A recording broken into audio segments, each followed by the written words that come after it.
The biggest mistake I ever made was thinking that earning more was the solution to the financial challenges that I had. I was working hard, I was touching lives, giving out free resources consistently, but somehow money was not coming to me. It was just passing me by.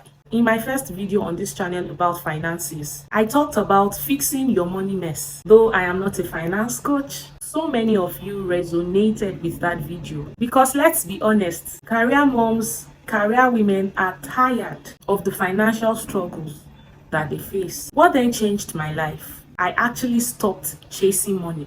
I started understanding it. I started placing value on myself, and I stepped into a new level of financial freedom. Today, I'm going to show you a simple way, a real way to start building wealth as a beginner, just like I was. On this journey, the first thing to note is that money has a language. You need to learn how to speak it. For the longest time, Money and I were speaking different languages. Money actually follows knowledge, not wishful thinking. We need to get wisdom for any area of life that we want to progress in. You cannot build wealth without first understanding how money speaks. How does it move? How do you grow it? How do you earn it? How do you even spend it? And how can you make it work for you? I truly thought that money was just about making it and spending it. But no, money is a tool. And until you understand how to use it, sincerely, you always feel stuck. Please watch the full video where I talked extensively about the language of money. The next thing that I want you to note in building this wealth as a beginner is to place value on yourself, because your value determines your income. One of the biggest shifts that happened to me, or one of the biggest shifts that I made, was learning to place value on myself. I tell you, God did not create us to struggle. He did not create us not to have anything to impact our world with.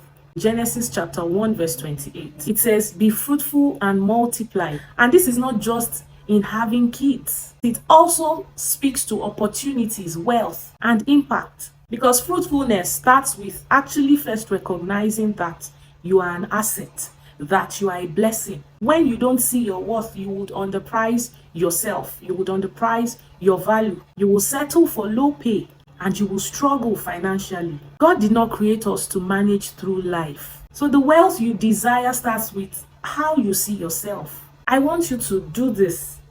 Take stock of the things that you do so well. Take stock of your skills. People come to you for help. What is that very thing that they always come to you for?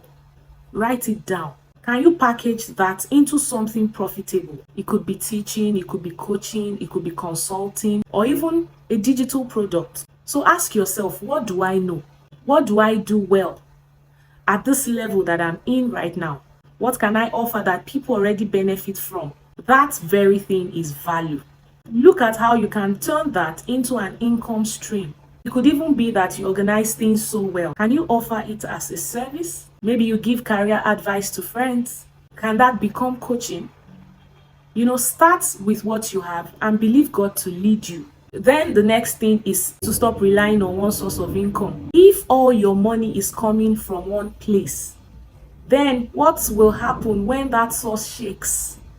Think about it. So you can start with one additional source of income. You can monetize your skill, monetize your knowledge, monetize your experience, monetize your expertise, monetize your story.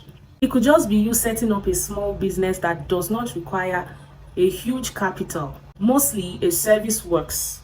Drop shipping. Talk to people who have a product that you can sell so well and get your profit from selling. Don't overthink it. I don't want you to overthink it, because you don't have to wait till you have millions. Start where you are. This stream of income does not have to be perfect. It just has to exist. It has to have a potential of growth. I started my coaching as a passion, really, but it's now a stream of impact. It's now a stream of income for me. So what's stopping you from doing the same? The fourth and the last thing that I want to tell you in becoming a wealth giant as a beginner is to start thinking wealth, to manage money like a wealthy person. What do I mean? No matter how small the amount is that comes into your hands, manage it well. Because wealthy people are not just high earners, they are strategic spenders. If you make 300K and spend 290K, you are still broke. That's why Proverbs 21:20 says, the wise have wealth and luxury, but fools spend whatever they get. So decide today, every month, I'm going to take at least 10% to 20% of what I earn. It's not going to be for bills. It's not going to be for spending, but it's going to be put aside for either savings or an investment. Just start. See, wealth is not built by luck.